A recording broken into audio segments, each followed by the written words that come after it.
Hello there everyone and welcome, it is Niran here, and today it is time for something different but at the same time something you'll have seen already on this channel if you've been around for a while. It is that time of year, we're approaching the end of May, we're about to jump into June, the season has ended in terms of the Premier League, and I suppose with obviously after Team of the Season has ended on FIFA 17, the focus will be firmly switched on to the next game, so we're jumping in early. We're going to be taking a look at some predictions for FIFA 18 ratings. It's something that I started doing last year, obviously for FIFA 17, and I'm going to be going, judging off what has happened this season for each of the Premier League teams. We're going to be going through them, looking at the squad and seeing who deserves to be better than they were last season and who deserves maybe to be worse or exactly the same as they were. Obviously, this is a very interactive series. You guys can leave your thoughts and comments in the comments section, but today from the title you'll know that we're looking at Chelsea, obviously the champions of the Premier League, 30 wins across the season, 93 points accumulated, just a ridiculous tally. If you go on to enjoy the video, then make sure to slap a like on it, subscribe if you're new to the channel. Because this is the first one that I've done for this game, I realise I've had a lot more subscribers since last time I did this. I'll give you a brief overview of what I'm going to do. We'll go through the entire starting 11 and I'll predict what their rating should be, in my opinion, for FIFA 18, and I'll also compare that to the card they had on FIFA 17. So in the bottom right corner you'll see a little growth tally, which is the growth from the start of FIFA, so it doesn't take into account winter upgrades. And on the left hand side at the bottom corner you'll also see a potential prediction as well. I'm obviously a career mode channel, so I thought I'd put a little career mode switch on it, and we're going to be predicting the potentials for all of these players as well. But without any further ado, I think it is now time to jump into the players, and where better to start than in goal if we're going to go through the entire side with Thibaut Courtois, the Belgian goalkeeper. He was 89 rated at the start of FIFA 17, and I was toying with the idea of giving this guy an upgrade, because when you consider David De Gea being 90 rated, Thibaut Courtois getting the most amount of clean sheets this season, it would make sense for him to get an upgrade purely based on stats. But then I thought about it, and I feel like 89, even just generally speaking, is too high for Thibaut Courtois. I think they were very generous with the ratings last year, were EA, when it comes to goalkeepers on FIFA 17, and I feel like if Thibaut Courtois had been 87 on FIFA 17, I would have given him an upgrade to 88 or potentially 89, I don't know. So I'm leaving him at 89 and giving a potential of 92, which I think is what he has on FIFA 17, so no real change for him. Chelsea have been playing three at the back with wing-backs across this season, and one revelation has been the player playing at right wing-back, and that is Victor Moses for the majority of the season anyway. I know Pedro had a spell playing there, but we're going to go with Victor Moses for now. He was 77 at the start of FIFA 17, was given a winter upgrade to 78, and I'm predicting him to grow a further 2 on top of that to make a total of +3 growth to 80 rated. Victor Moses has finally looked good in a Chelsea shirt this season. I'm not going to go over the top. I think 80 is a good standpoint at this point. He's been a very good performer. We obviously know he's very good going forward, but defensively he's been pretty good as well, and the potential to grow by a further 2 as well. There's definitely room for him to grow a little bit more in career mode, but a very solid season for Victor Moses overall for Chelsea, playing in a different position to what he's used to. But Cesar Azpilicueta is someone else who's had to adapt over the last 2 seasons, certainly, to playing in a different position, being a traditional fullback and now playing at centre-back. He was 84 rated at the start of FIFA 17, someone who should have got into the PFA Team of the Year. He's been absolutely outstanding, and for that reason I've given him a +1 upgrade to 85, and then the potential to stay at 85, because I think he's 28 or 29, so there's not really the potential to grow in career mode any further, so his potential is the same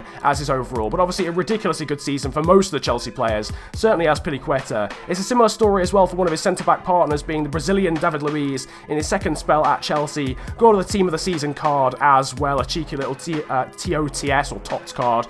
You can tell I don't play Ultimate Team very often, but a cheeky TOTS card for him, which would indicate that EA have understood how good he was across the season. Again, he was 84 rated at the start of the season, giving him a new overall of a +1 upgrade to 85. I think a lot of people in the comment section will suggest maybe that this is a bit generous, giving him an upgrade. I'm not entirely sure, but I feel like he's had a good season. For Azpi to get an upgrade and for David Luiz not to, I think would be a little bit harsh. Similarly, for the third of the centre-backs, Gary Cahill is also getting an upgrade from myself as well. The 3 at the back system worked beautifully for Chelsea. They obviously changed the system after losing to Arsenal 3-0 in the early stages of the season, sort of the first third of the season, and then simply went on a rampage from thereafter with the help of the Englishman Gary Cahill. 83 was his stat at the start of FIFA 17. I bumped him up by 1 to 84, and then again, like his centre-back partners, the potential to stay the same because he's ageing just a little bit. Moving on to the left wing back, and we've got Marcos Alonso, a signing that seemed to split a lot of people, but for once I actually remember calling this right. I'm terrible at calling transfers, but on Twitter I remember saying this would be a good signing, and although his defensive capabilities are a little bit lackluster sometimes, going forward he's very, very good, and defensively he's alright. He was 77 at the start of the game, got bumped up to a 79. I'm going to again make him 80 overall, the same as I've predicted for Victor Moses, and again the same as the Nigerian right wing back. He's getting a potential of 82 is Marcos Alonso, and a very all-round card I've predicted for him. His team of the season card was basically the Miguel Layun of this FIFA, a ridiculous left wing back card with just every single stat being high. I mean, it's insane. It's an insane card, and I feel like he'll carry that sort of all-round nature over with him into his normal card on the next FIFA. So now it's time to move on to the midfielders, and where else could we begin but with N'Golo Kante, the utter machine.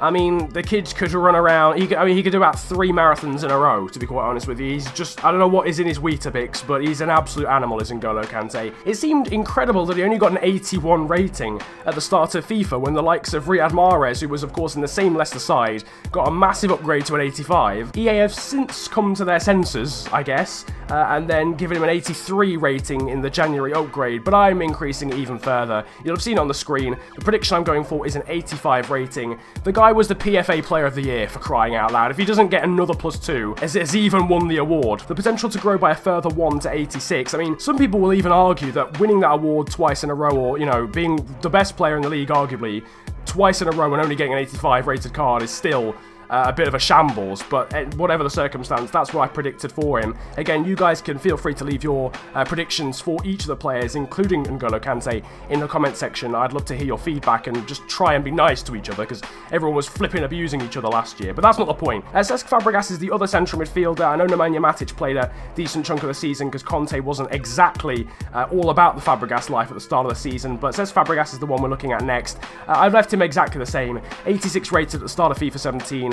86 rated still. When he has played, he has been very good, I'm not going to lie to you. Nemanja Matic was a little bit underwhelming at times, a little bit inconsistent. So I've left him at 86, although I have actually downgraded his passing, because him having 89 being +2 on Iniesta's passing just seems wrong. And now moving on to the front three, we've got Willian, the Brazilian. He was 85 rated at the start of FIFA, one of the standout players last season for Chelsea in a pretty diabolical season for the team from Stamford Bridge. He again has been pretty good this season. I've just left him at 85. Again, he's been good, but whether he's been better than 85 rating or worse than 85 rating just doesn't seem to be the case to me. So I've left him exactly the same and potential to remain at 85 too. Moving on to the striker, and we've got Diego Costa, the Spaniard who was once a Brazilian.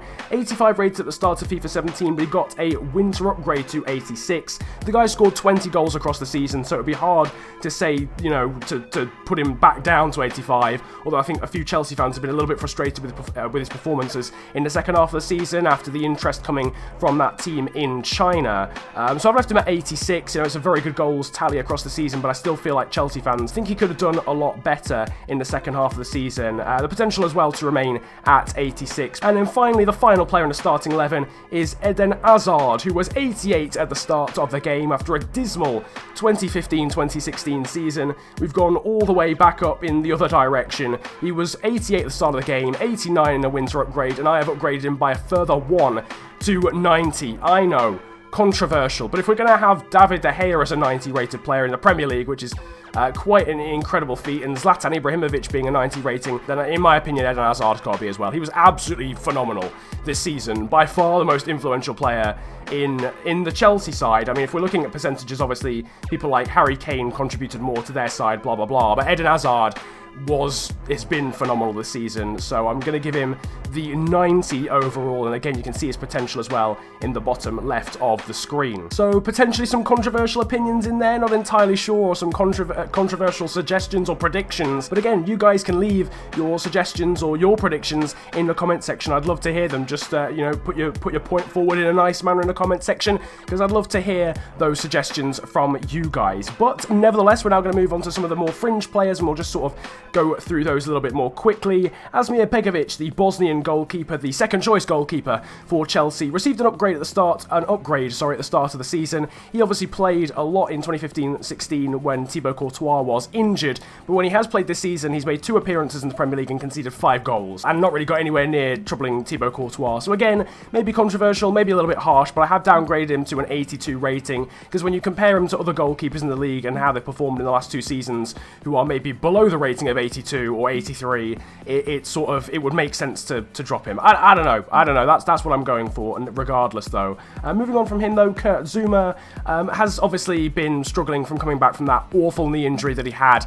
in the middle of last season. Only returned really at the middle of this season that we've just had, so he hasn't really had much game time. So I've left him the same at 80 rating as well. The potential to be 88 in career mode, which is his current potential on FIFA 17. After that, we've got Nemanja Matic, 84 rated at the start of the game. Another pretty boring one in terms of rating. I've left him the same as well. You might notice that I've increased his shooting. That is purely a knee-jerk reaction to that absolutely ridiculous goal that he scored in the FA Cup semi-final. That is literally the only reason why I've upgraded it, I think by 2 or 3. I don't know whether he'll get that in real life, but or in the actual game. Moving on to some of the younger players, and we've got Nathaniel Chalobah next up, the man who's been out on loan to various teams, including Napoli in Italy. He was 68 rated at the start of the game. I've increased him to a 73. For this one, I took a little bit of a page out of the FIFA website, which suggests that he's 71 rated in career mode or in offline. So that, I think, would make sense. EA have clearly noticed that he's been playing pretty well when he has come on for Chelsea, and they've increased him. I've just increased him a little bit further on top of that. So it's a +5 upgrade for him from the start of the game, and a potential to grow to 83. After that, we've got Ruben Loftus-Cheek, who was again 68 rated at the start of the game. He hasn't been as influential, or hasn't had as much game time as he did in the 2015-16 season, where I think he should have been upgraded, but EA didn't seem to want to. I have still upgraded him by 3, based off that really, to a 71, so not quite as high as Chalobah, who's had a better season really, but still the same potential as Chalobah, so 83. Kenedy as well was 73 rated at the start of the game, but has got nowhere near the Chelsea side, nowhere near the Watford side when he went out on loan, so I have decreased him by 1, because I think EA jumped the gun a little bit in terms of giving him that rating for FIFA 17, so I've decreased him by 1 to 72, and again, the potential to be 83, much like Chalobah and Loftus-Cheek. Moving on to some more of the senior players once again, we've got Pedro next up, who was 83 rated at the start of FIFA 17. I have left him the same at 83, and again, the potential to remain that way. Pretty boring one, had a good season, scored some decent goals, but was more influential in the first half of the season, I feel, than in the second half. Michy Batshuayi, someone who's struggled to get any game time really whatsoever, but we know he's a very good player, and had some good scoring form right at the end of the season, obviously scoring the goal that won Chelsea the title. I've left him at 81 because he hasn't really played enough games, I don't think, to warrant an upgrade, and I don't think he's been given enough of a chance to warrant a downgrade, but I've left his potential at 85. The penultimate player is Charlie Musonda, the Belgian. He was 77 rated at the start of the game. I've given this kid the benefit of the doubt, because although with Kennedy I downgraded him because he wasn't good enough to get into the Watford side, Charlie Musonda didn't play for Real Betis whilst out on loan because the manager didn't like him, and in the one game he did play a full 90 minutes, he got an assist. So although it's not, you know, setting the world alight, he was still making a difference in that side. It's just that he wasn't given the opportunity for by the manager, so I've given him the benefit of the doubt, left him at 77 and the potential to be 86. And the final player is a man who spent his season out on loan at Watford, but mainly Bournemouth really, where he made, you know, more of an influence, and that is Nathan Ake, who was 72 rated and a silver at the start of the game. I have actually upgraded him to being a gold player, and I give him a 75 rating and a left back card after his exploits with Bournemouth, where he was a very, very solid player, then obviously got recalled to Chelsea, and then the potential to be 84 going along with that 75 rating. So that really brings to a close the ratings that I'm going to be talking about. I realise there's plenty of other Chelsea players in the squad who are out on loan at the moment, but if I was going to do all of those, I'd literally be here till next flipping Wednesday, so we're going to leave it at that for now. If you do want to predict those guys who are out on loan as well, the likes of Christensen, Borussia Mönchengladbach, etc., then drop those in the comments section as well. I apologise, this has been a little bit more lengthy than last year, but obviously I had to explain stuff at the start. If you have enjoyed this video though, make sure to slap a like on it, subscribe if you're new to the channel for similar content like this, as well as career mode experiments and a career mode series with Internazionale, And again, leave your comments and predictions for your players for Chelsea, your own predictions in the comment section as well, because I would love to hear them. You can now follow me on Twitter. My handle will be on the screen. It is @theofficialfng, and links to it are in the description. But it has been a pleasure ranting at you guys today. Have a wonderful day, enjoy yourselves, and goodbye. Come to the vape looking like gold medalist with Kurt Angle boots on. And I don't wear the boot on, but they got normal shoes on. You're the like, yo, with the shoe from. Get them to the yo, Uncle Jar. I ain't got a flex on no one. I'm the original Don.